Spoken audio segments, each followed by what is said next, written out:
Hello everyone, welcome back to another episode of Bite of Moab. That's right, this is the first time outside of my room, and going out and going to explore the world and showing you all retro gaming and any kind of gaming stuff. So, I've done this kind of thing for my other YouTube channel, Bite Size Quests, and now I'm going to try to do it for this channel as well. Just do a little bit of, going exploring the world.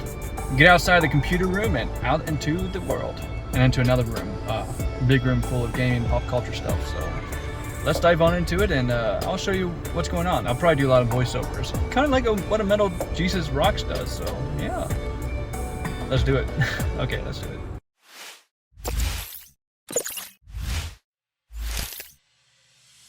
So here we are at 2nd and Charles, which is kind of like a glorified pawn shop. You can buy, sell, trade, books, games, tech, all sorts of things.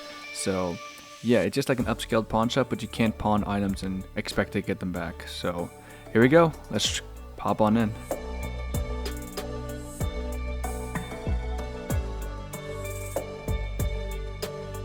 So for this one, when you come in immediately to your right, there's all the games you'll find.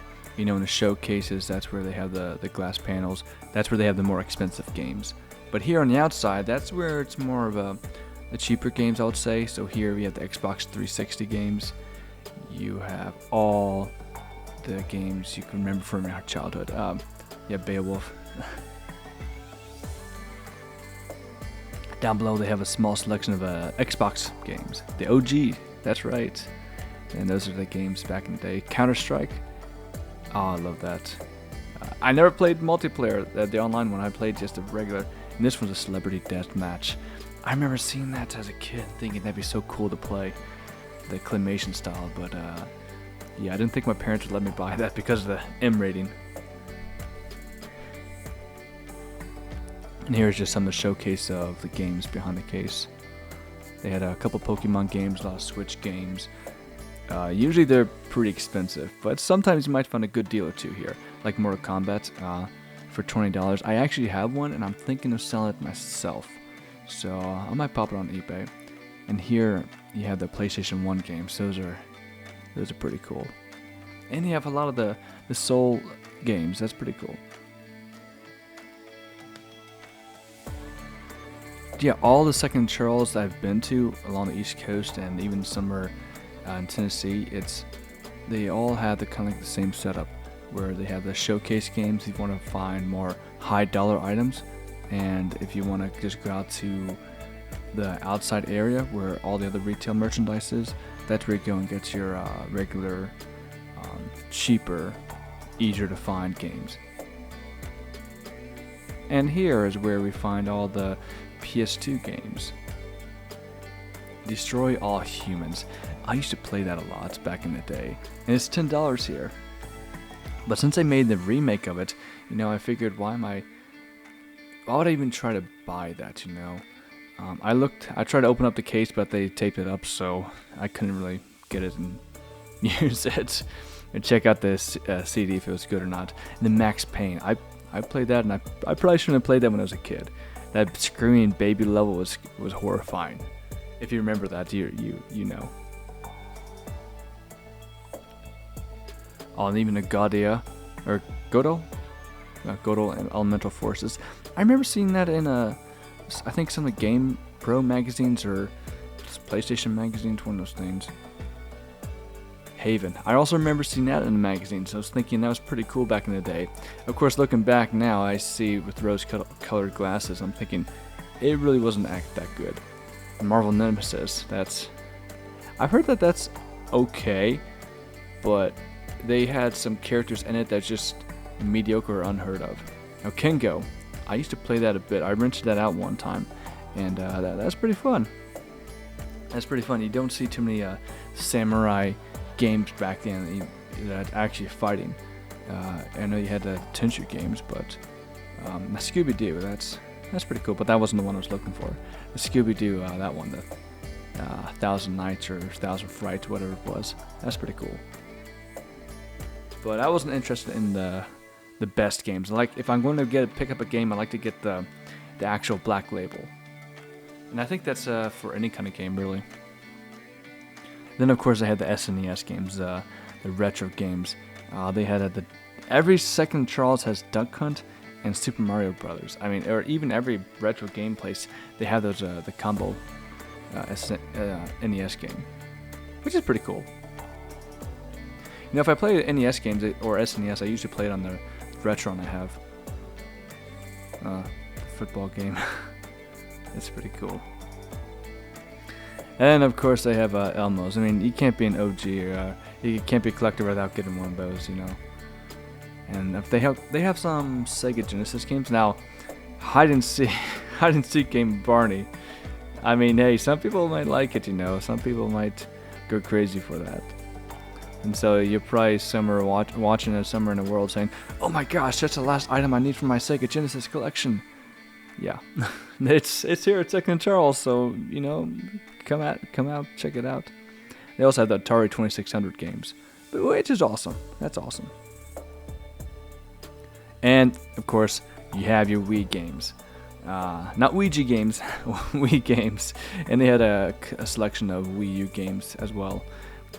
I don't really get too many Wii U games anymore, or Wii games. If there's anything that's really spectacular, like Mario or Zelda, I might look into it. There's also Switch games they have, and also a couple GameCubes, Nintendo 3DS games, and they have Nintendo DS games, Nintendogs. The Nintendo game I had a long time ago, he's probably dead. D-E-D, dead.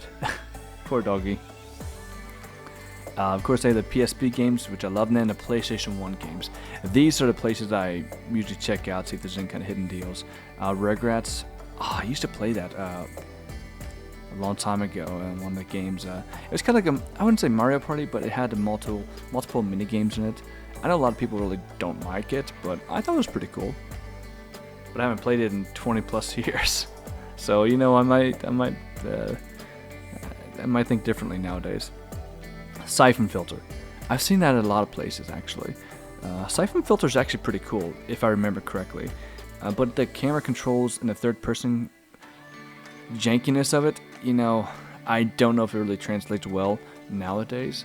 So I might have to check it out on Steam Deck sometime. So yeah, that's a game selection over there. They also have PS4 games as well, and a few PS5 games mixed in with it, usually at the top, but sometimes it's intermingled with the PS4 games. So we have some interesting games. I haven't heard about Blacksmith or the Sand Kingdom. I'll have to check it if it's limited run, so I think it. I might actually go back and check it out then. I didn't realize it was a limited run one, because usually those games actually go for quite a bit of money later on. So I'll check that out maybe. I'll have to go back. But yeah, they have also PS3 games, which I think some people actually try to collect PS3 games. I'm not one of those people, but you know, some people, they go crazy for them. So it's here. And Tony Hawk Shred, that's a shame what happened to it. I wish Tony Hawk was doing a whole lot better. Then the remake came out with 1 and 2, and yeah, Bloodborne. Now Bloodborne's really good. If you ever get a chance to play it, you know, definitely check out Bloodborne. And you can even play PS4 games on the PS5, so you don't even need a PS4 anymore. Dragon Dogma, yeah, that's pretty good. They're coming out with the second one now, so you know, maybe pick it up. It might go up in price. I don't think so personally, but you know what? You never know with these type of things. And so I went back over to the PS2 section. Avatar, The Burning Earth. I remember playing some of those games back in the day or seeing them, and I wish I kind of picked them up, but you know, life happens. You don't think about those things when you're a kid. And Tony Hawk Pro Skater 3. I played that quite a bit, and it's actually a pretty good price. I did not pick it up, unfortunately, but I might. It's $3. It can stack. It can add to my current PS2 collection, so I might be something I'll check back later. They also had Grand Theft Auto 3, so that's also pretty cool. And I also felt like it was heavy, so there's a lot of stuff in there. I checked out later on, and it did have the map with it and the manual. So I think it was, $7, $10 or something like that. Not a horrible price if it runs well. Oh wait, I think the reason I didn't pick it up was because I looked up the CD and yeah, it was all scratched up. I mean, some kid had to take a utility knife and just start scratching the back of it. I'm thinking, what the heck? How did these CDs get so scratched up? What the heck happens? I remember someone doing a video on it, and I was thinking that's crazy. But also, they had this imported games, Dance Summit. So I think it's kind of like the Hansel Miku games, where you kind of press the buttons here and there, and it's, I don't know. I don't think you have a trackpad. I don't. You might have a trackpad, but yeah, they have it here. So if you have an import PS2, then check it out, because well, we couldn't find anything today, at least to pick up. I mean, there's a lot of stuff to pick up there. You can spend a lot of money. Your wallet is in danger in that store. You know, if you go there and look up some of the prices on eBay or Amazon, you might find a better deal on those sites. But you know, if you go here and you find a good deal here, man, that feels great. But you know, with that, thank you so much for watching. If you saw something in the video, or if you saw a game there you want to say, hey, why don't you try that out on the channel, definitely let me know in the comment section. With that, thank you so much for watching. Be sure to hit the like button, notification bell, subscribe, and be sure to comment below any kind of future game videos you'd like to see on the channel. With that, thank you so much for watching. I hope you have a great and fantastic day. Stay awesome, people. Seriously, stay awesome. Thank you.